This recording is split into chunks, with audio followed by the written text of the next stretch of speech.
سجدہ تلاوت کا صحیح طریقہ بیان کر دیں کہ کس وقت ادا کیا جائے. پورا قرآن پاک مکمل پڑھنے کے بعد سارے سجدے کیے جائیں یا کسی اور طریقے سے؟ بہتر تو یہی کہ جب سجدے کی آیت پڑھیں فوراً سجدہ کریں، سنت عمل یہی ہے.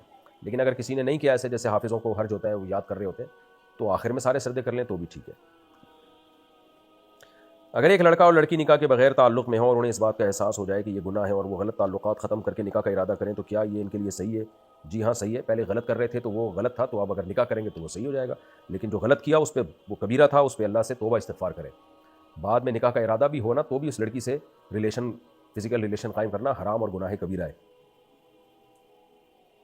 کیا عورت اپنی آئی بروز کے علاوہ پورے جسم کے بال نکال سکتی ہے؟ جی، آئی بروز اور سر کے بال اور آئی بروز کے علاوہ باقی جسم کے بال نکالنا جائز ہے. محمد فرمود عالم کٹھیار بہار سے، نماز جنازہ سے پہلے میت کے سامنے ہاتھ اٹھا کر اجتماعی دعا کرنا جائز ہے؟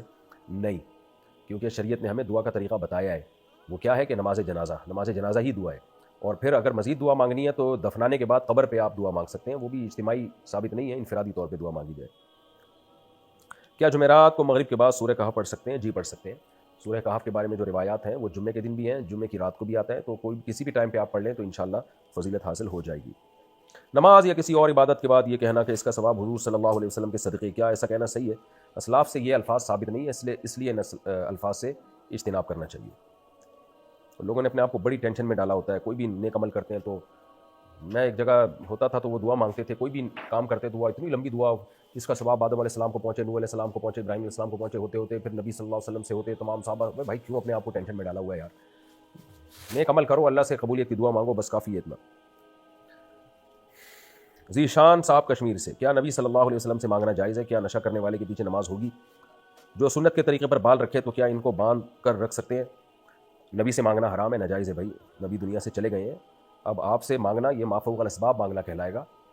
تو اور یہ شرک میں آتا ہے، کیونکہ اسباب سے ہٹ کے پکار سننا اور پکار کا جواب دینا یہ صرف اللہ کے اختیار میں ہے. کیا نشہ کرنے والے کے پیچھے نماز ہو جائے گی؟ نشہ کرنے والے کو مسجد میں امام بنانا ناجائز اور حرام ہے. اگر جماعت کہیں نکل رہی ہو اور تو پھر تو جو بھی مسلمان امام ہو اس کے پیچھے نماز پڑھ لیں. اپنے اختیار سے امام بنانا ایک الگ چیز ہے. کوئی بنا ہوا ہو پہلے سے اور جماعت چھوٹ رہی ہو تو پھر مجبوری میں اسی کے پیچھے پڑھ لیں، جماعت نہ چھوڑیں. باقی بال رکھے ہوئے اور لمبے بال ہوں تو ان کو سمیٹنے کے لیے پیچھے باندھ سکتے ہیں، کوئی حرج نہیں ہے اس میں.